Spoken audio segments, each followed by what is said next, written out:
Hello, my name is Felix, and welcome to the Jobbing Jabronis podcast, or as our friends call it, wow, is Jeff Hardy really your childhood hero and you're sober after 10 a.m.? Is that really what's going on? And I'm here with my co host. And I'm P. Whitty here in somewhere deepest, darkest Phoenix metropolitan area, enjoying my last sip of my Broken Skull IPA. Delicious. Amazing. Mm. Pouring one out for our homie Jeff. And we will add that, despite the fact that we are seemingly drinking in the very hours of the morning, we both actually really hate beer. We Nope. yeah, we This might be the most controversial thing we'll ever say on the podcast. But yes, we both detest alcohol. yeah. And it's not for moral reasons. I'm not some really righteous religious dude. Look behind me. I'm obviously an addictive personality. And if I can't deal with action figures, I don't want to deal with harder drugs. It's just it. Yeah, it's not for moral reasons. It's just No. we just think beer doesn't have shit on Kool-Aid, It's just you can't beat the taste of Kool-Aid, the taste of Coca-Cola. And it just tastes like ass. I'm sorry to say, but all you And beer I'm, fans out there, I don't know how you do it. I'm weird. I'm weird enough without drugs in my system. I really don't ever want to know how weird I would be with them in my system. Besides high blood pressure meds I take, but those aren't mind altering. Yeah, so you all might be, very sad to hear this, but when Paul was pretending to drink the Broken Skull IPA just a minute ago, he was doing it just to look cool. I know, Yeah. big shocker. This has been empty for 6 years. In fact, I only had like 2 sips when I got in San Diego on vacation, and IPAs. So Ugh. we're Sorry, don't call. we're sorry to Sorry, don't be- disappoint you all. We're sorry to disappoint you. If you're looking for, a pair of two heavy drinkers just talking about wrestling, then look elsewhere. But give me a pack of Big League Chew. I would not stop chewing. That's addictive stuff. But our topic for today is DUIs. There has been, many in the grand history of WWE. But the greatest, wrestling drinker of all time is definitely Jeff Hardy. As we as we learned this past weekend, Jeff unfortunately was arrested for driving under the influence for the third time. Arrested at 10 a.m. in the morning somewhere in Florida. There were some conflicting reports about the timeline of this. Some people thought that he had been arrested at 10 p.m. Nope. It turns out he was arrested at 10 in the morning, booked into the county jail by noon. And there was a video that just got released this morning of Jeff doing a musical performance the night before his arrest, wearing the same Jaguars T-shirt that he was wearing when he was pulled over. Ew. Which, Wait. I have not heard. Oh my. He was wearing a Jaguars t-shirt? yeah, he should have been fired just for that. He was wearing a Jaguars t-shirt? That's right. Can you believe that? God, that guy needs real help. I heard that the real reason Tony Khan suspended him wasn't because of the DUI. It was because he was wearing, his team jersey when he got pulled over. Oh. But yeah, that kind of cements the timeline of what happened. Given that musical performance video was released. So Jeff performed sometime, close to 10 p.m. the night before, meaning that he went on an all-night bender. Probably woke up in the morning, had a couple shots or something to try to stave off the withdrawal. Probably drank some more because by the time they pulled him over, his BAC was like 5 times the legal limit or something. He was driving a rental. He was driving a Charger that he rented, which I don't know how that happens because if you've been arrested for a DUI before, like we know for a fact he had to have one of those breathalyzer things in his car, but he didn't. So I don't know how you go about renting a car that doesn't have one of those things, if you have that on your license, because they do put it on your license, it's a graphic that says you got to have that device installed. At the same time, professional athletes, professional superstars, hey, they can probably work around rules. Yeah, the rental place. Wow, I can rent a car to a Hardy Boy? Awesome. Here you go. Yeah, so Selfie time. They probably cut him some slack. Yeah, Matt Hardy tweeted, it was disheartening to hear the news about my brother yesterday. Recovery isn't a linear process, and I'll continue doing whatever I can to help my brother be healthy. Being healthy and well is the most important thing for Jeff, his wife, his children, our family at this time. And, we've talked about these things before. Jimmy Uso has 3 DUIs as well. They are tied. They are both, newly minted Triple Crown DUI champions. But the debate today that we want to get into are the reasons why Jeff deserves another chance and the reasons why Jeff doesn't deserve another chance. And I will say rather quickly that, in my opinion, there's very few things that fit into the former. What are your thoughts, Paul? You think I mentioned the number one. Well, 2 reasons he gets chances. One, deep down, when he's not under the influence, he's probably a really good guy, and people probably like having him. He's probably a fun, nice guy. I'm sure he means well. Functional alcoholic. But when he's under the demon, shall we call it that, just makes him different. That's the other reason he gets chances. One, he's a nice guy. 2, he draws money. Fans love him. And no matter what he does, people, because he's a nice guy, will want to give him a second chance. Not to mention Edwin. I mean, probably the worst thing he's ever done, since he hasn't killed anyone while driving yet, would that be during his TNA run, when he showed up under the influence and could not wrestle Sting in the main event, walked to the ring totally out of his mind. Main event of Victory Road 2011. Yeah, but even then TNA suspended. I think he got some help then, gained some time. They even allowed him to come back after that. Yeah. How many people would get a second chance from that embarrassing in the main event? From showing up drunk, yeah. Unless you're a overall nice guy. I'm so sorry, man. We just need to get this under control. And again, people love him. Yeah, I think you bring up a really good point. I definitely saw a very different tone comparing when people were talking about Jimmy Uso getting his last DUI and Jeff getting it. People seem to cut Jeff way more slack.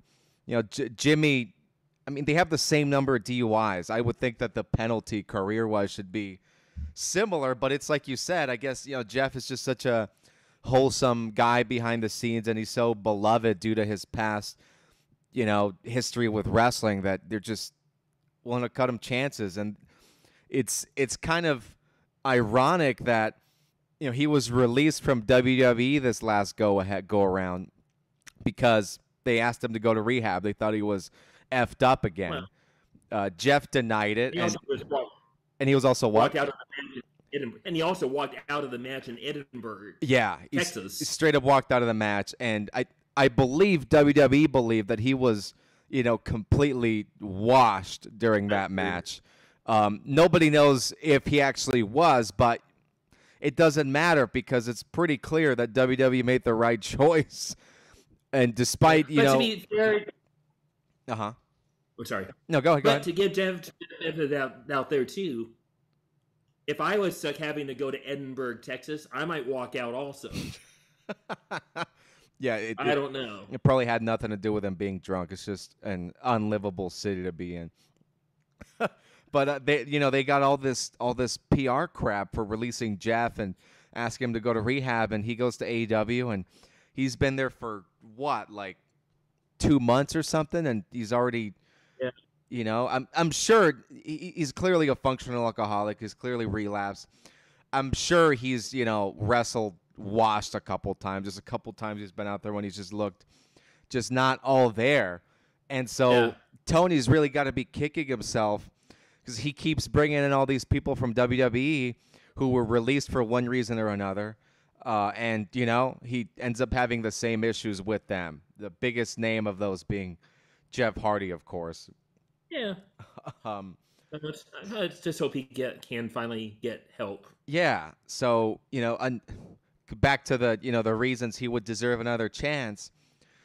Alcoholism is a disease. They say it's one of the few diseases you can get yelled at for having. So that is one reason. Every people they deserve a chance. There's path to recovery. However, alcoholism is a disease. Driving drunk is a choice, and I think that's what I have a major problem with. Him and people like Jimmy Uso are loaded. It would be so easy for this guy to call an Uber or a Lyft.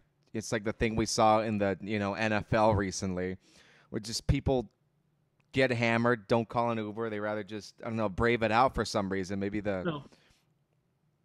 Well, yeah. But when you're hammered, no, I've never been drunk, but when you're hammered, that's not necessarily the best time to be making the best choices. If you're completely hammered, then he might.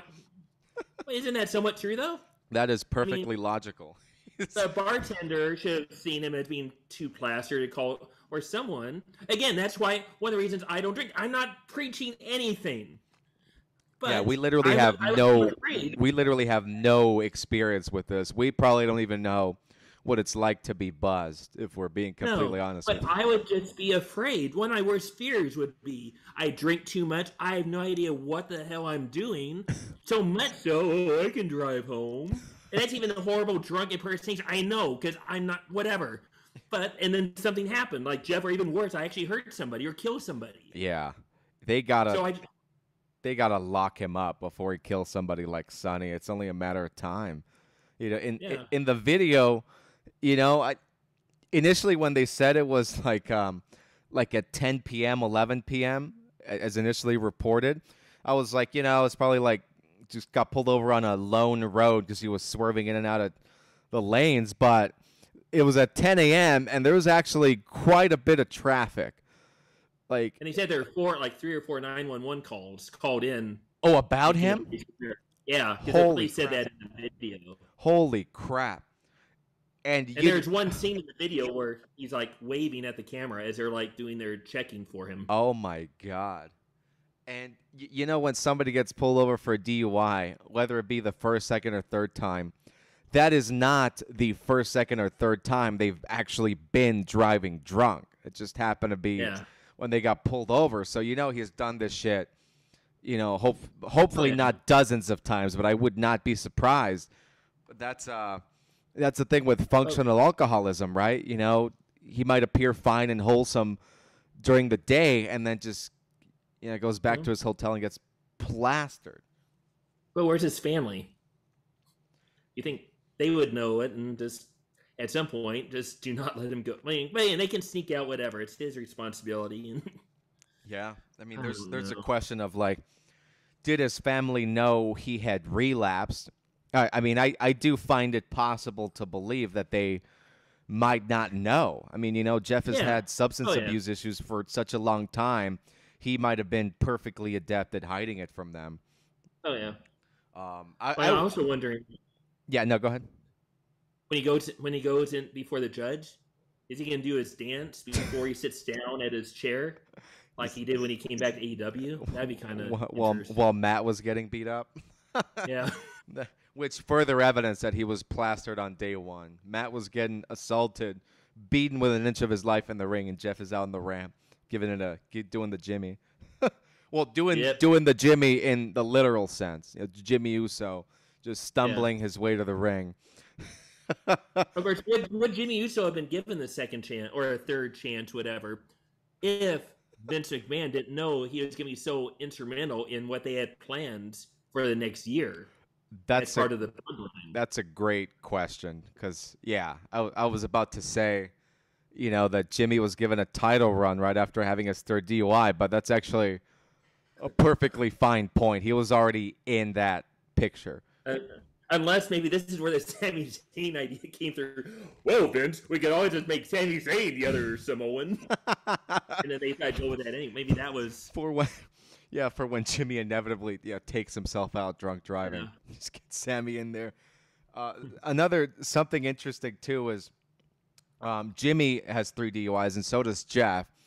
However, Jeff, from what I understand, is almost certain to serve some jail time, whereas Jimmy Uso is not. And the reason for that is that Jeff, in this last occasion, drove drunk within I believe they call it the Florida Compact. It's like some legislative agreement where in these 2 adjacent states to Florida, they share driving records.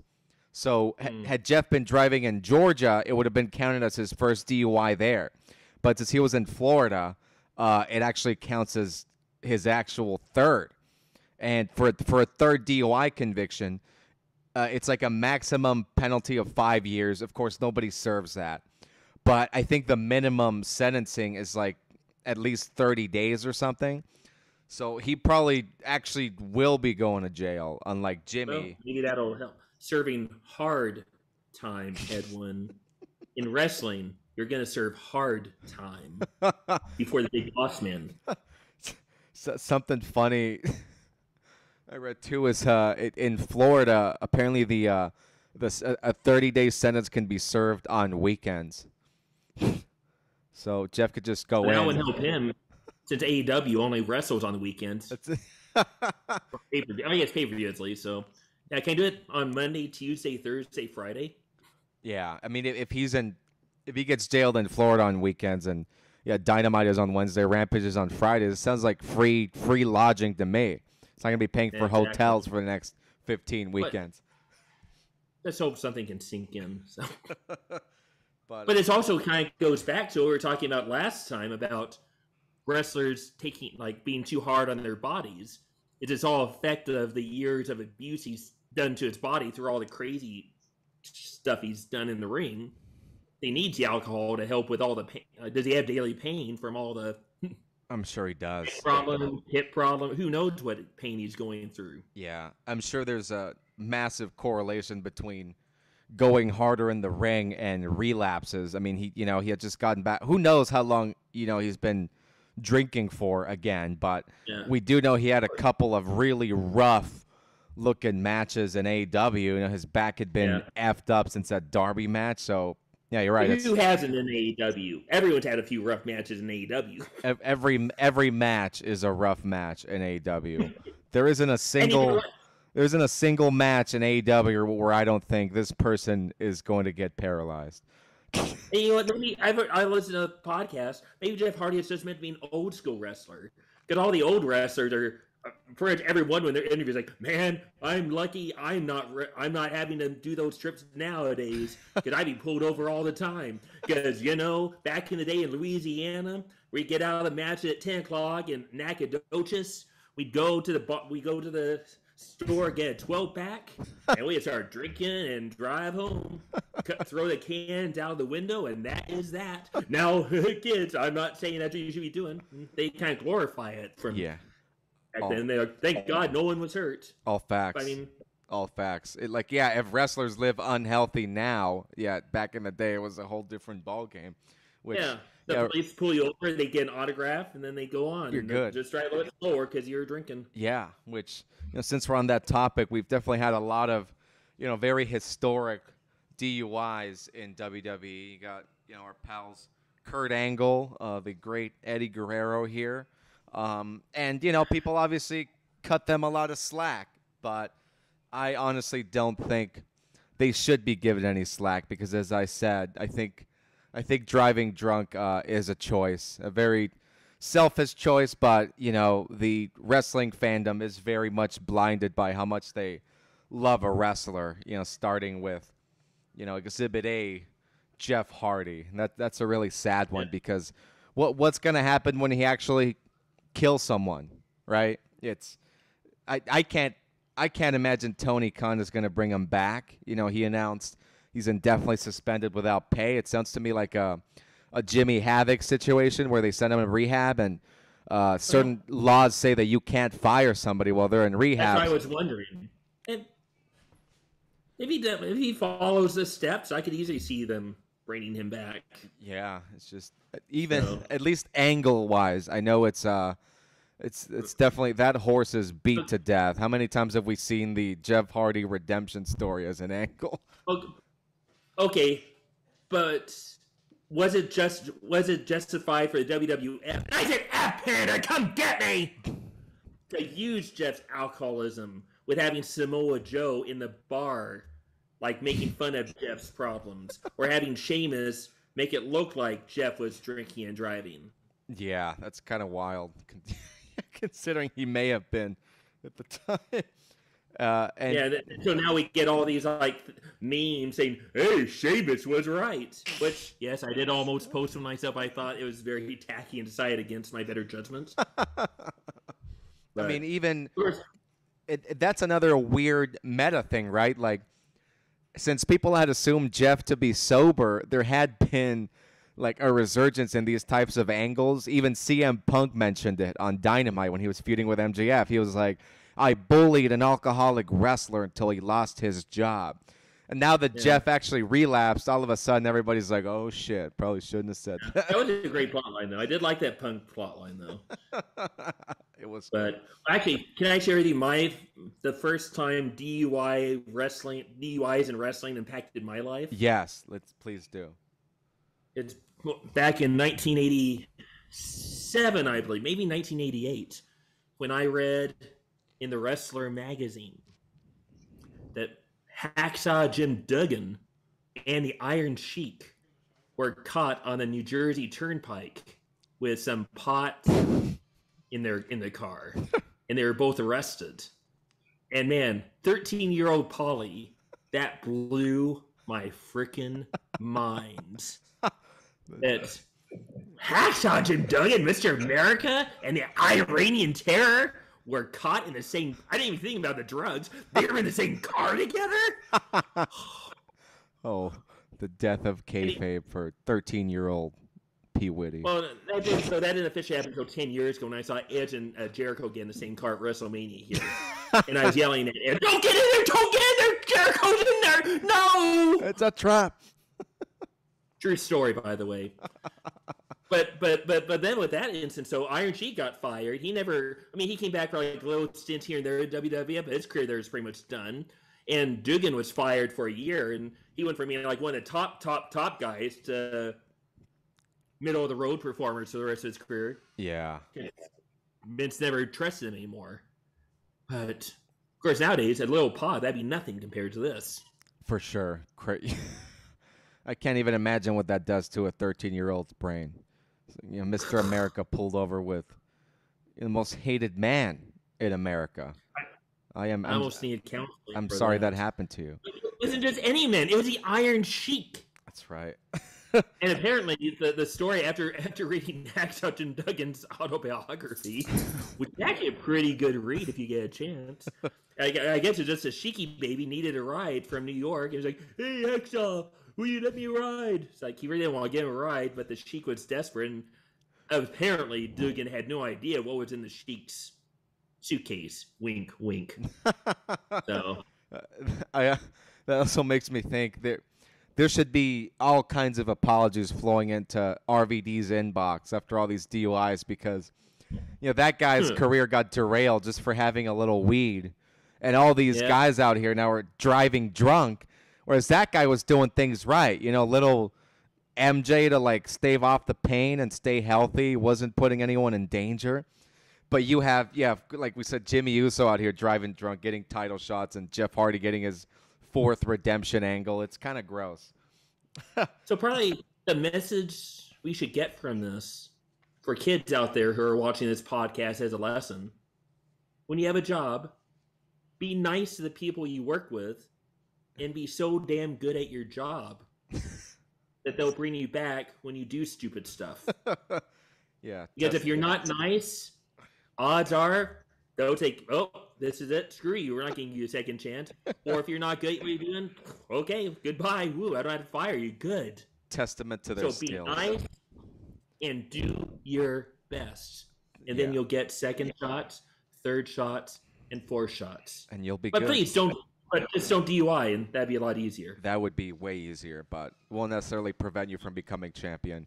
And we only have a minute or two left on our broadcast here, so we wanted to end the show by bringing up a couple honorable mentions, and we'll end the show with this. Some historic DUIs. Kurt Angle was arrested for a DUI. Another guy that had been dealing with nagging pain issues for a long time, so that makes sense. But that wasn't the biggest one on my list. I think the biggest name, wrestling-wise, that has gotten busted for a DUI is none other than Jillian Hall. The modern-day CM Punk, if you will. Getting pulled over for DUI in the 2010s. Right, because the growth she had was probably just hard for her to deal with. Yeah, I would imagine. We also had Eddie Guerrero, who was, cut a massive amount of slack because he was beloved. And good. You had Alex Riley, who obviously did not have enough talent to get forgiven for that. You had Jack Swagger. And then, of course, Test, who, suffered an untimely passing due to substance abuse issues.